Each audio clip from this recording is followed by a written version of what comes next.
Assalamualaikum warahmatullahi wabarakatuh. Saya Bustami Narda kembali menjumpai pemirsa dengan mendoakan kepada Allah Subhanahu wa taala Tuhan Yang Maha Esa, semoga seluruh pemirsa atau kita seluruh warga negara Republik Indonesia selalu mendapatkan keberkahan hidup dari Allah Subhanahu wa taala, dan selalu kita hendaknya diberinya petunjuk ke jalan yang benar, sehingga bangsa dan negara ini ke depannya semakin mampu mengisi kemerdekaan sesuai dengan cita-cita pendiri negara ini. Anak dan menantu Presiden Joko Widodo yang menjadi wali kota, Gibran Rakabuming Raka dan Bobi Nasution, dinyatakan melanggar Undang-Undang Pemilu. Pasalnya, para pejabat publik itu mengajak masyarakat untuk memilih PDI Perjuangan dan Ganjar Pranowo dalam pemilu mendatang. Sanksi apa yang akan diterima keduanya karena ikut-ikutan berpolitik praktis? Sahabat BN, kita memang kembali terenyuh dan sangat-sangat prihatin ketika anak mantunya Presiden Joko Widodo yang adalah seorang wali kota, yakni Gibran wali kota Solo, anak Presiden Joko Widodo, dan Bobi Nasution wali kota Medan, mantunya Presiden Joko Widodo, terang-terangan mengajak untuk memilih bakal calon presiden dan partai tertentu yang jelas sangat dapat diduga itu melanggar undang-undang. Yang mengherankan kita, seorang wali kota yang juga seorang anak dan mantu presiden, yang tidak mungkin dia tidak mengetahui bahwa apa yang dilakukannya itu melanggar peraturan perundang-undangan yang berlaku, kok bisa melakukan hal itu?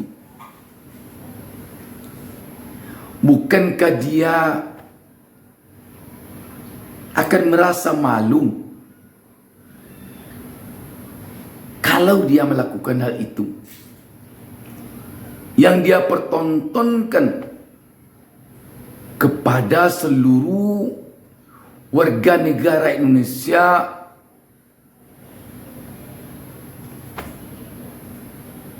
yang mungkin saja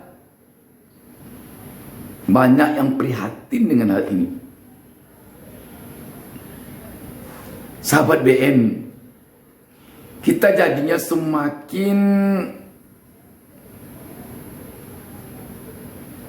memahami bahwa betapa sulitnya mencari contoh teladan di negeri ini sekarang, terutama contoh teladan dari pemimpin kita.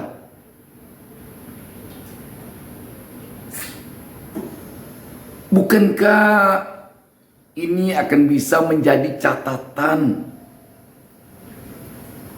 pada perjalanan bangsa berikutnya ke depan nanti? Kalau seorang anak mantu presiden yang juga seorang pejabat negara, seorang kepala daerah melakukan hal yang sangat kentara ini, kok Indonesia maju tahun 2034 atau tahun 2045 yang didengung-dengungkan selama ini oleh Presiden Joko Widodo mustahil rasanya bisa dicapai kalau saat ini fenomena seperti ini masih saja belum ada tanda-tanda akan berakhir. Sahabat BN, sekali lagi kita tidak habis pikir, kok bisa-bisanya melakukan hal ini. Sekali lagi, kalaupun tidak melanggar undang-undang, katakanlah tidak melanggar undang-undang, tetapi ini jelas melanggar etika dan moral, terutama dari sisi politik. Bukankah etika dan moral itu sangat tinggi nilainya bagi orang yang memiliki rasa malu?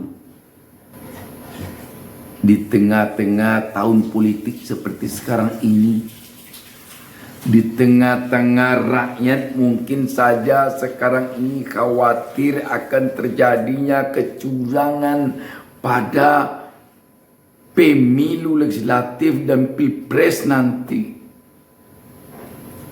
Dengan adanya hal ini, bukankah akan membuat kekhawatiran rakyat itu semakin keras, semakin besar? Jika memang nanti terjadi kecurangan, bukankah dampaknya akan begitu besar terhadap perjalanan bangsa dan negara ini ke depan? Sahabat BN, benar-benar kita sangat berharap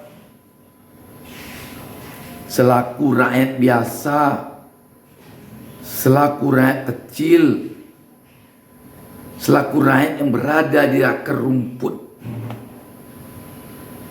terhadap kemampuan para elit kita, terhadap kemampuan para pemimpin kita untuk menjunjung tinggi akhlak dan mental yang bermuara kepada etika dan moral, yang ujungnya adalah rasa malu yang makin tinggi. Rasa malu.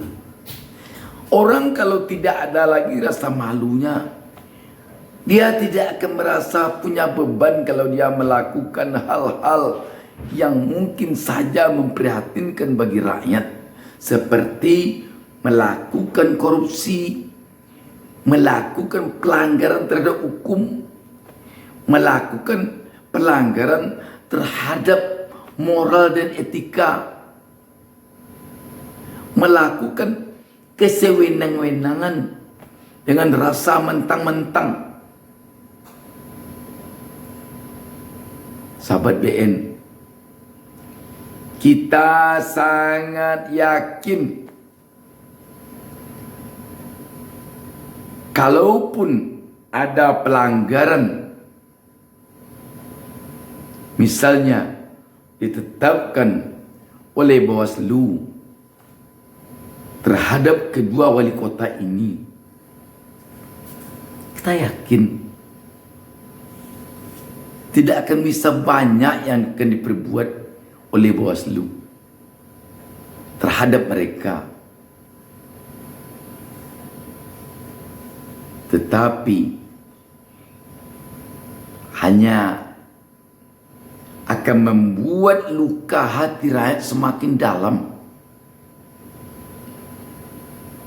karena fenomena ini. Demikian, wassalamualaikum warahmatullahi wabarakatuh.